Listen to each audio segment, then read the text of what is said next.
사흘째 되던 날 갈릴리 가나에 혼례가 있어 예수의 어머니도 거기 계시고 예수와 그 제자들도 혼례의 청함을 받았더니 포도주가 떨어진지라.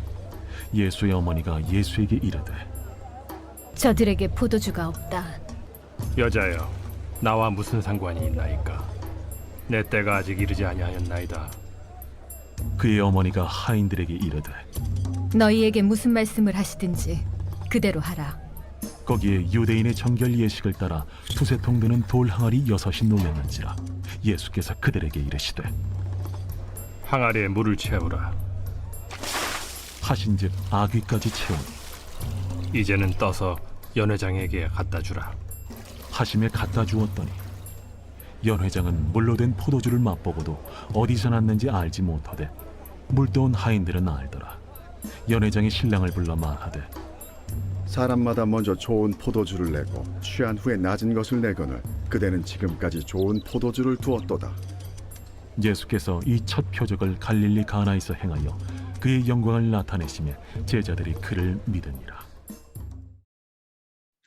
네, 오늘은 이제 예수님께서 공생애를 시작하기 위하여서 30년 동안의 모든 사생활을 마치고 약 3년 몇 개월간의 공생애를 하시기 위하여서 갈릴리에서 30년 동안 지내시다가 유대에 오셔서 세례 요한으로부터 세례를 받고 40일간 광야에서 금식기도 하시고 또 마귀의 시험을 이기고 제자들 사람들을 만나고 나서 이제 다시 갈릴리로 올라가셨습니다.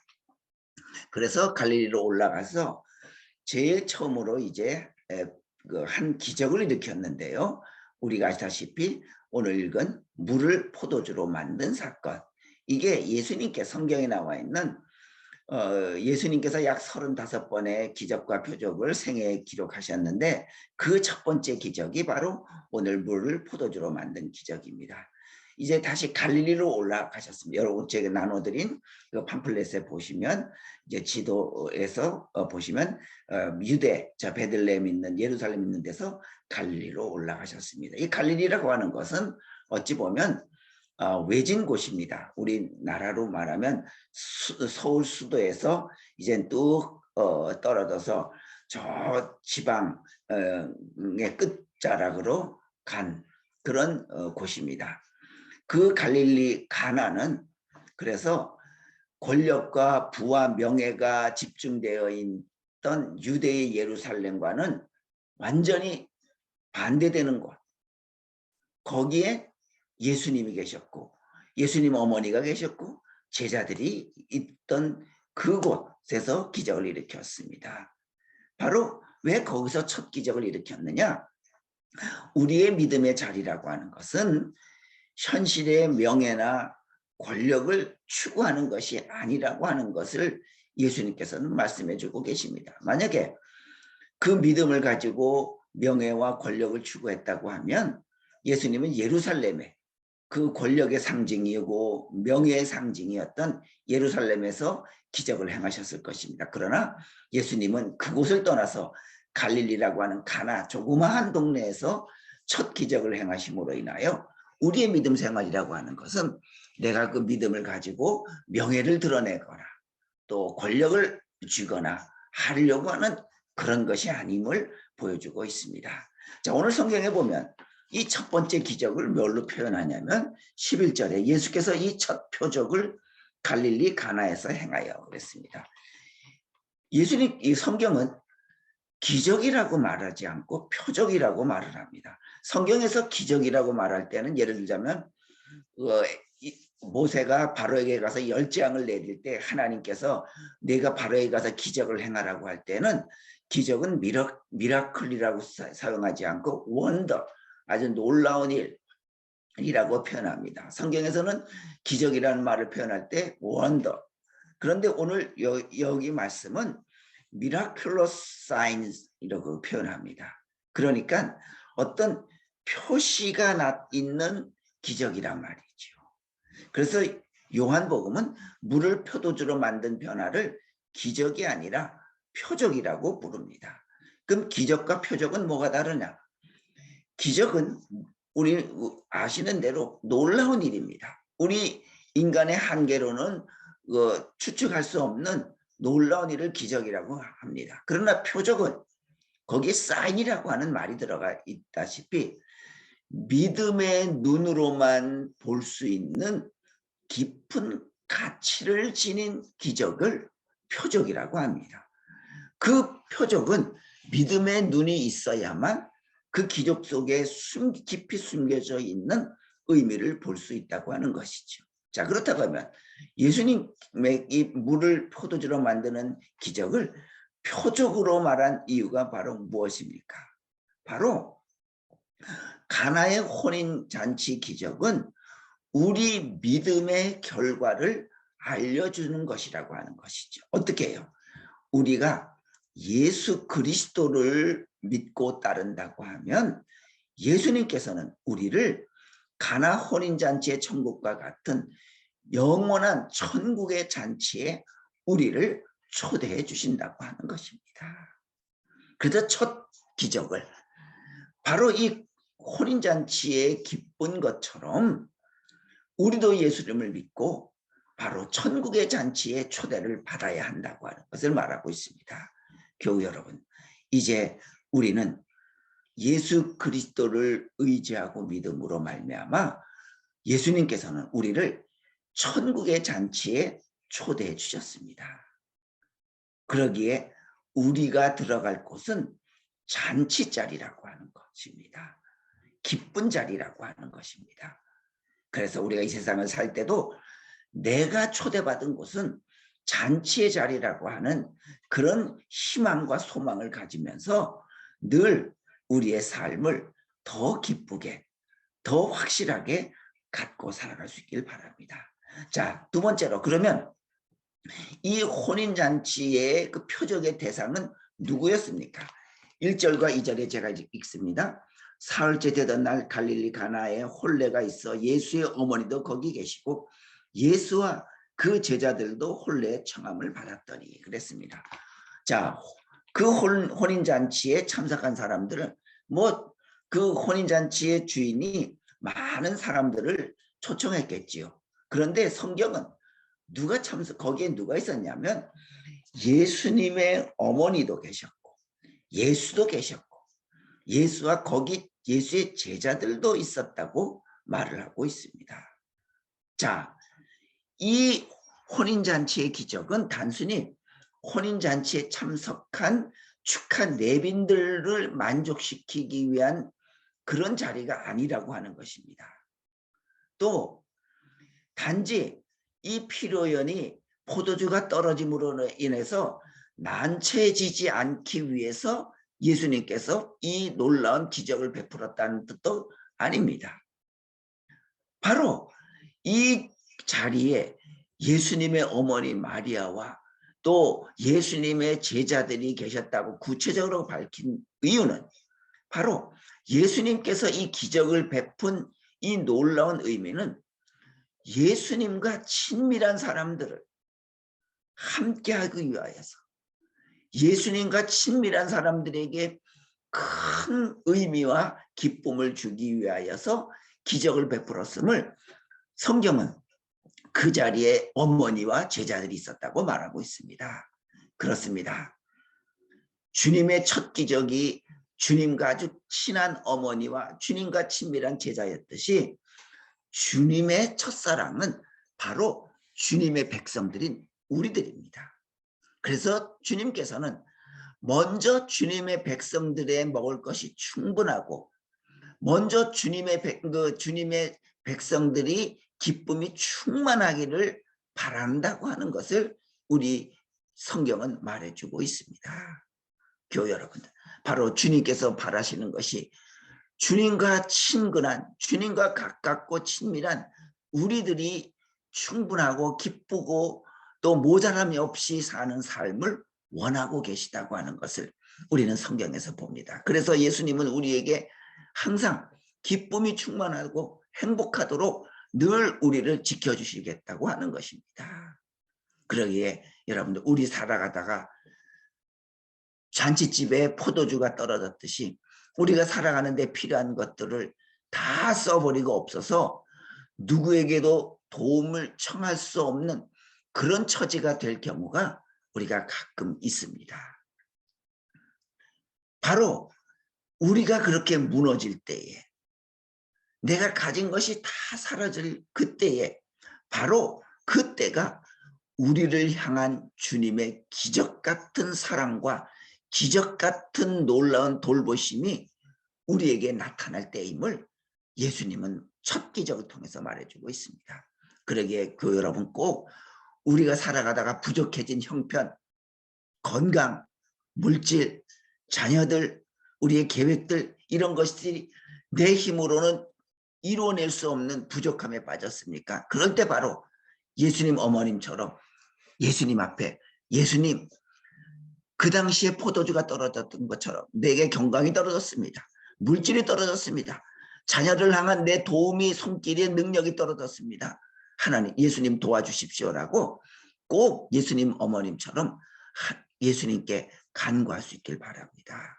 그래서 첫 번째 기적을, 포도주가 떨어진 기적을 보여주었던 것입니다. 꼭 우리 삶에 부족한 것이 많이 있을 때, 떨어졌을 때, 모자랄 때 꼭 기도할 수 있길 바랍니다. 다음 세 번째로, 이번에는 제가 좀 그림을 보여드리면서 설명해 드리겠습니다. 파올로 베로네세라고 하는 16세기 르네상스 시대의 이탈리아 화가인데요. 가나의 혼인잔치라고 하는 그림이 루브르 박물관에 소장되어 있습니다.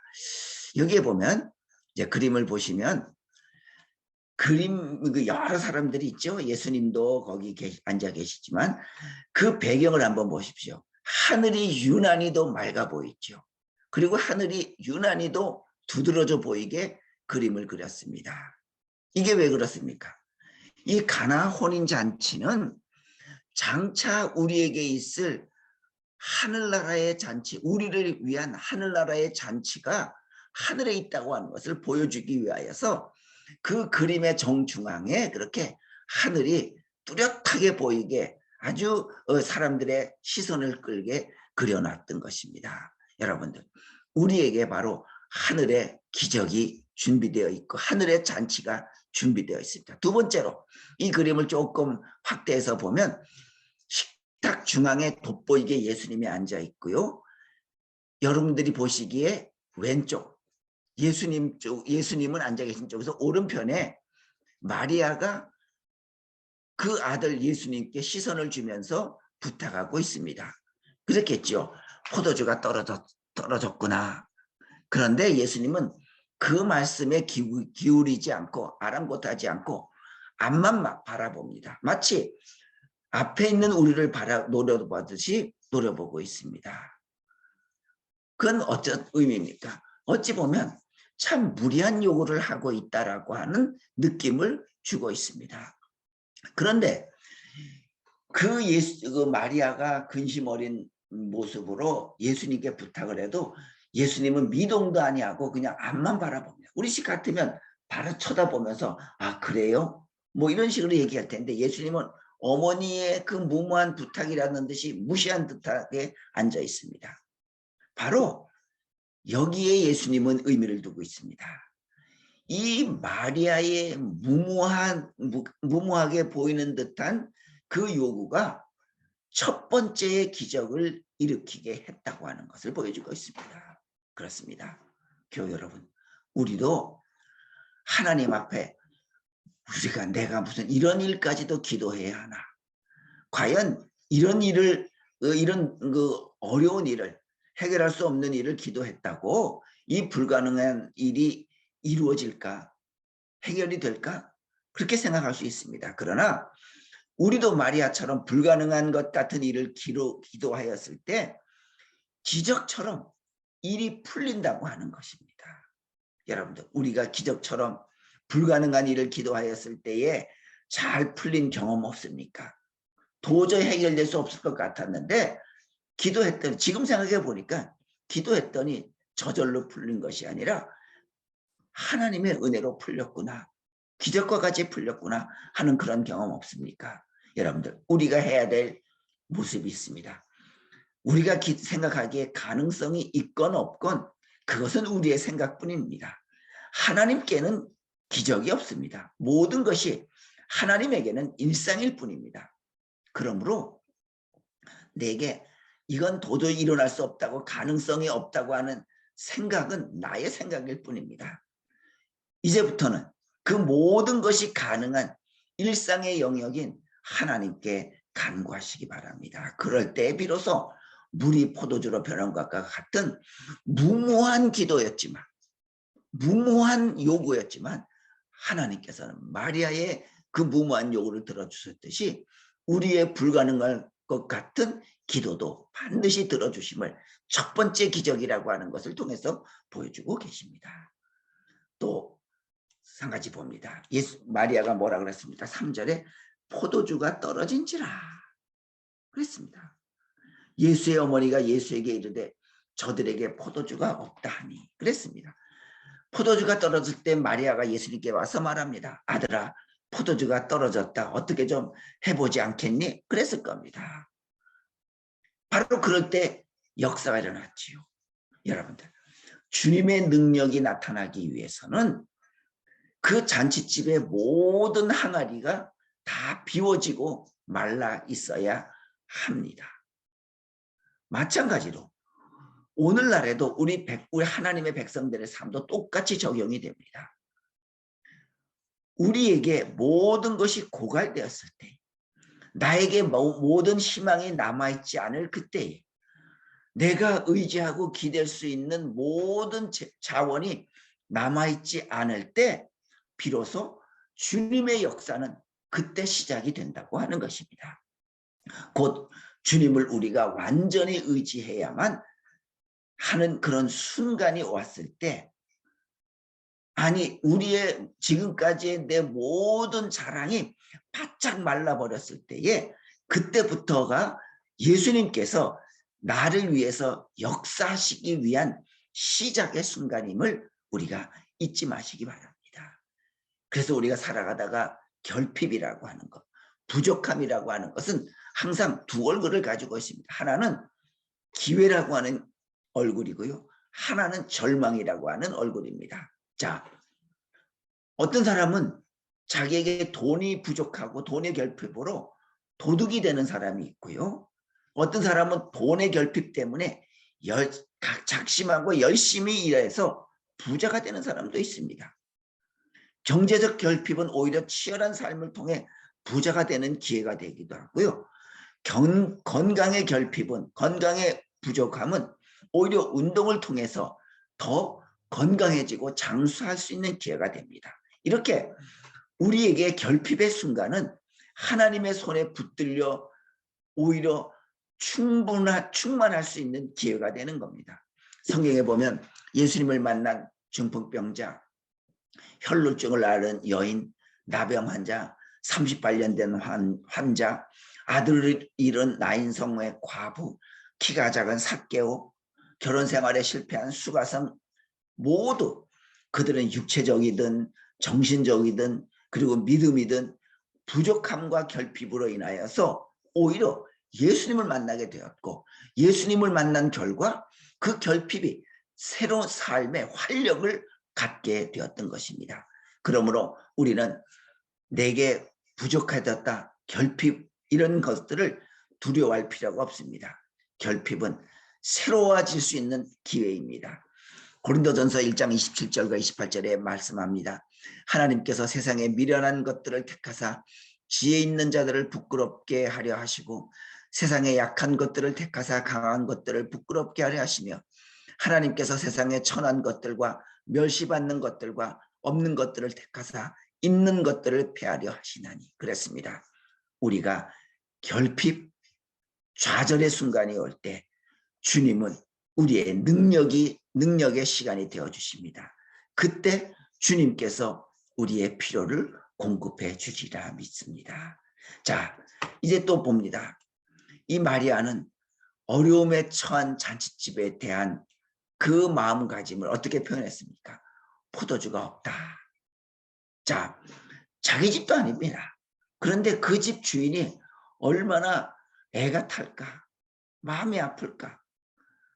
그래서 그 마리아는 그 자기가 당한 것처럼 그 주인의 아픔을 자기 아픔처럼 여겨서 예수님께 부탁했던 것입니다.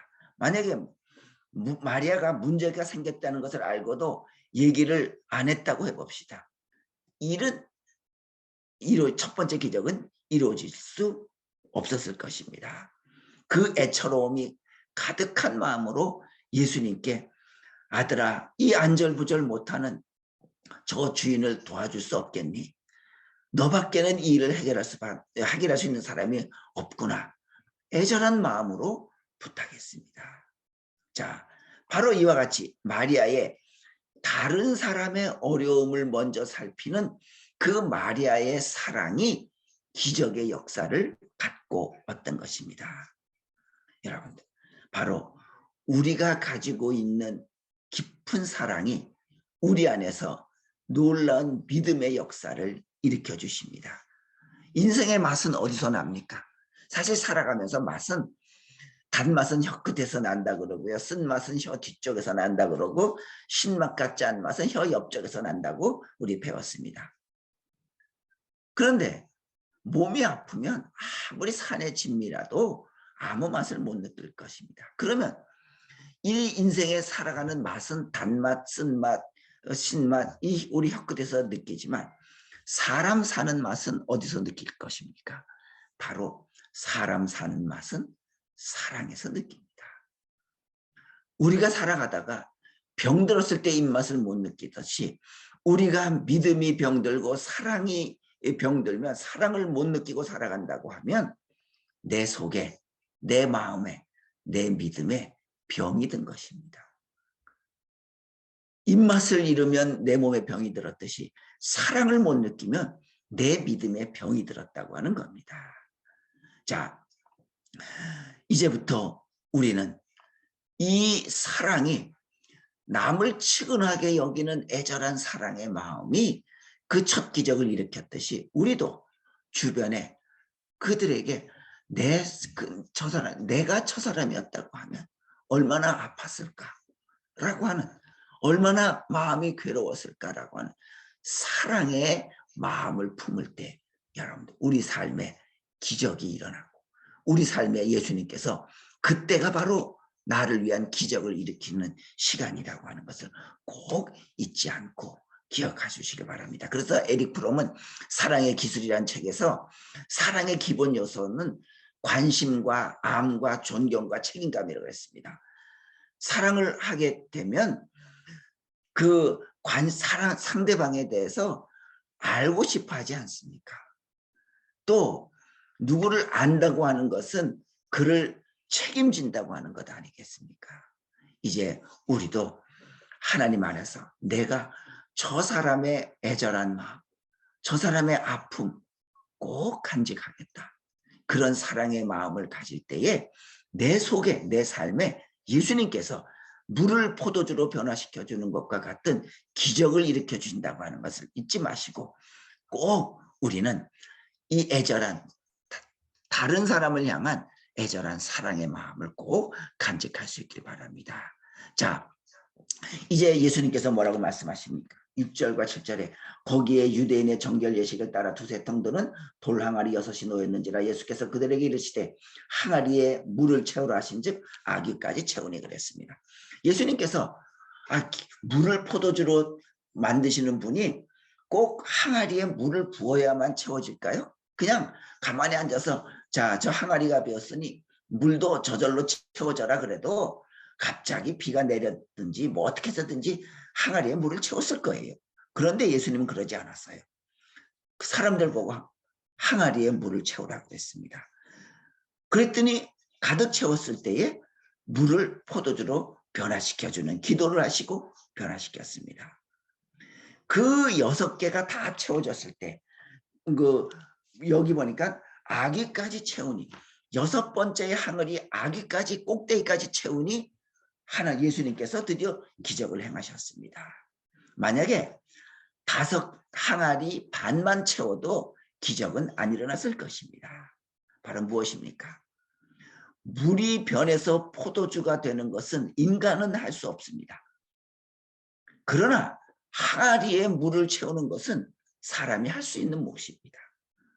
곧 6 항아리를 채우는 것은 주님의 몫이 아니라 나의 몫이고 인간의 몫입니다. 그러나 맹물을 포도주로 변화시키는 것은 사람의 몫이 아니라 주님의 몫입니다. 곧 무엇입니까? 사람의 때는 사람이 준비해야 한다고 하는 겁니다. 그래서 사람의 때가 5 항아리 반이라도 이루어지지 않습니다. 아기까지 채웠다 그랬습니다. 6번째 항아리 아기까지 딱 채울 때, 사람의 때가 딱 채워지고 나니까 그때가, 그 다음에는 그것이, 그 6 항아리가 하나님의 때 안에 들어간 것입니다. 그렇게 인간의 때가 하나님의 때 안에 들어갔을 때 하나님의 역사가 시작되었습니다. 자, 십계명 돌판 한번 보시죠. 그 십계명을 써줄 그 돌을 다듬는 것은 모세의 몫이에요. 하나님도 할 수 있어요. 돌을 다듬을 수 있을 거예요. 그러나 그것은 모세의 몫이다. 다듬어라. 그랬더니 다듬고 나니까 그 위에 10계명을 새겨주셨습니다. 여리고성 아무것도 안 해도 하나님이 한순간에 무너뜨릴 수 있습니다. 그러나 하루에 한 바퀴씩 마지막 날 7바퀴 도는 것은, 그것은 믿음을 가진 사람들이 할 수 있습니다. 그래서 믿음을 갖고 순종했더니 하나님께서 마지막 날에 그 성을 무너뜨렸습니다. 그렇습니다. 바로 이 혼인잔치 6 항아리의 물을 아기까지 채웠을 때 바뀌어주신 것은 그 예수 그리스도의 말씀에 믿음과 순종이 없으면 축복의 역사도 없다고 하는 것을 말씀해 주고 있습니다. 우리가 믿음과 하나님 말씀에 대한 순종을 가지고 준비하는 마음으로 하나님 앞에 기도했을 때 하나님의 역사가 시작이 됩니다. 그래서 혼인잔치가 말하고자 하는 표적은 예수님께서 행한 기적을 말하고자 하는 것이 아니라 예수님께 대한 우리의 믿음과 순종을 말하고자 하는 겁니다. 그래서 오늘 이 혼인잔치의 이야기의 끝을 맺을 때 11절에 뭐라고 말씀합니까? 예수께서 이 표적, 첫 표적을 갈릴리 가나에서 행하여 그의 영광을 나타냈음에 제자들이 그를 믿으니라. 마지막을 믿으니라라고 끝을 맺죠. 바로 뭡니까? 오늘 이 표적의 목적은 예수님에 대한 믿음, 우리의 순종을 말하고자 하는 것입니다. 마리아의 믿음 덕분에 예수님의 첫 기적이 가능했고, 또 그 하인들의 순종 때문에 그 물이 포도주로 되는 첫 기적이 가능했던 것입니다. 바로 이제부터 우리는 우리에게 믿음과 순종이 있을 때 우리의 삶도 맹물에서 포도주의 향기가 나는 것과 같은 놀라운 향기 나는 삶으로 변화시켜 준다고 하는 것 잊지 마시길 바랍니다. 마지막으로 우리 예수님께서 어땠습니까? 말씀해 보면 9장 9절 10절에 10절만 있습니다. 말하되 사람마다 먼저 좋은 포도주를 내고 취한 후에 낮은 것을 내거늘 그대는 지금까지 좋은 포도주를 두었도다 하니라. 사람들이 이 나중에 가니까 더 맛있는 포도주가 나와요. 우리 뭐 보면 방송에 보면 뉴스에 어느 술집에서 손님이 술에 취하면 술에 물을 타서 제공했다고 하는 그런 말을 들어본 적이 있습니다. 그런데 예수님은 반대예요. 사람들이 이 포도주가 취했을 때 더 좋은 포도주를 잔치 손님에게 제공했습니다. 더 좋은 포도주를. 시간이 지날수록. 그렇습니다. 바로 건강한 믿음이라고 하는 것, 건강한 순종이라고 하는 것, 건강한 교회라고 하는 것, 건강한 사회라고 하는 것은요, 남에게 더 좋은 마음을 주는 겁니다. 이게 믿음이요, 사랑이고 교회이고 건강한 사회의 모습입니다. 시간이 지날수록 가까웠던 사이가 함부로 대하는 것 믿음 아니고 우정도 아닙니다. 시간이 지날수록 더 따뜻하게 대해주고 더 예의 바르게 대해주는 것, 이게 바로 시간이 지날수록 더 좋은 포도주를 제공하신 예수님의 마음이라고 하는 것입니다. 그러기에 우리는 가까워졌다고 아무렇게나 해도 된다고 하는 그런 생각을 버려야 합니다. 그러기에 사랑의 실천은 거창한 데 있지 않습니다.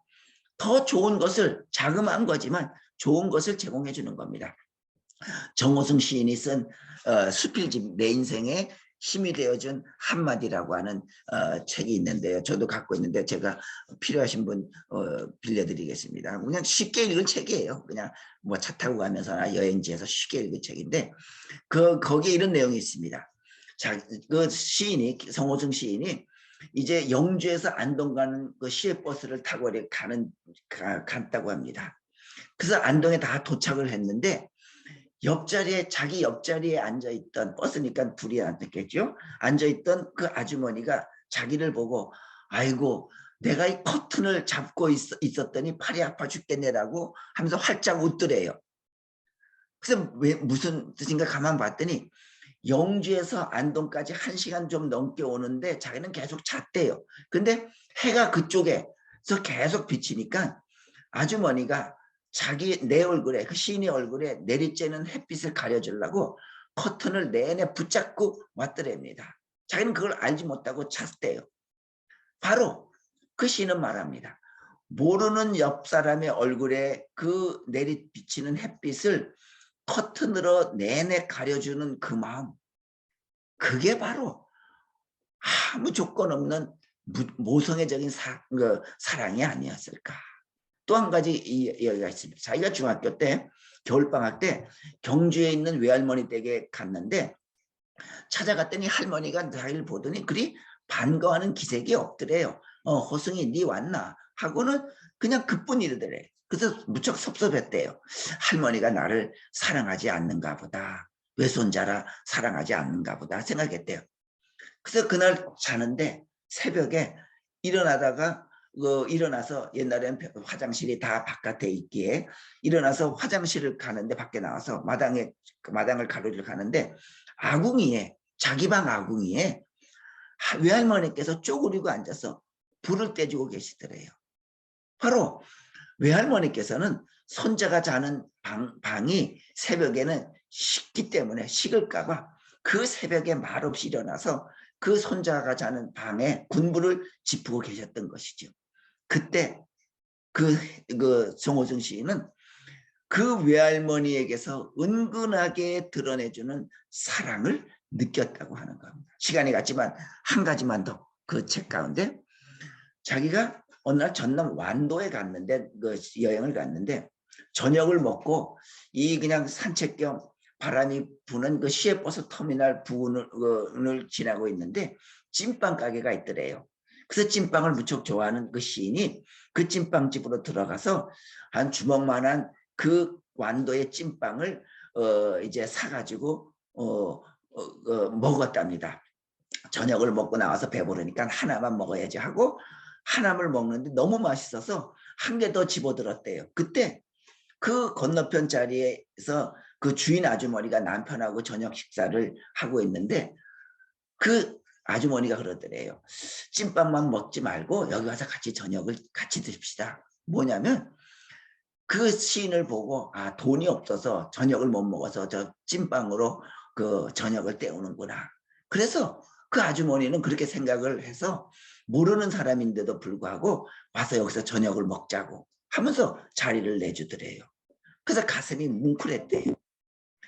정말 객지에 온 나를 찐빵 먹는 것을 보고 저녁을 먹을 수 없는 형편인가 보다 해서 그 자리를 내주는 그 모습. 그래서 자기는 나눠 먹을 사람도 없는데 거기에서 찐빵 10개나 사갖고 나왔다고 그 책에서 쓰고 있습니다. 여러분들, 우리가 사랑은 꼭 거창한 데 있지 않습니다. 사랑은 실천하는 소박함이 있습니다. 문제는 우리가 그 사랑을 실천하지 못하며 산다고 하는 것. 남에게 좀 더 좋은 것으로 제공해 주지 못하고 하는 것. 그런 작은 사랑을 우리가 실천하지 못하고 있다고 하는 것에 문제가 있습니다. 교회 여러분, 인생은 단 한 사람을 위해서도 살아갈 가치가 있습니다. 내가 저 한 사람만이라도 사랑할 수 있다고 하면 비로소 살아갈 가치가 있는 것입니다. 이제 나는 그런 가치 있는 사랑을 하고 있는가 기억하면서 우리는 내 교우에게, 내 가족에게 좀 더 시간이 지날수록 더 참신한 사랑, 더 좋은 사랑을 제공하는, 그래서 우리 삶에, 우리 가정에, 내 삶에, 내 교회에 큰 역사가, 첫 맹물이 포도주가 되는 것과 같은 향기로운 역사가 우리 삶에 일어나는 우리가 되기를 주님의 이름으로 축원합니다. 기도드립니다. 걸어가신 아버지 하나님, 첫 기적을 우리에게 보여주셨듯이 이제 우리도 무모하지만, 우리 인간으로는 불가능하지만 하나님께는 그 모든 것이 일상이기에 이젠 우리도 하나님께 당당히 주님 앞에 부족함을 아뢰 수 있도록 도와주시옵소서. 마리아처럼 애잔하고 치근한 사랑의 마음을 갖고 우리가 이웃을 대할 때에, 내 가족을 대할 때에 우리에게 사랑이 일어날 수 있겠사오니 우리에게도 사랑의 마음을 실천할 수 있는 능력을 주셔서 우리 삶에 놀라운 사랑의 역사가 일어나게 하여 주시옵소서. 예수님의 이름으로 기도하옵나이다. 아멘.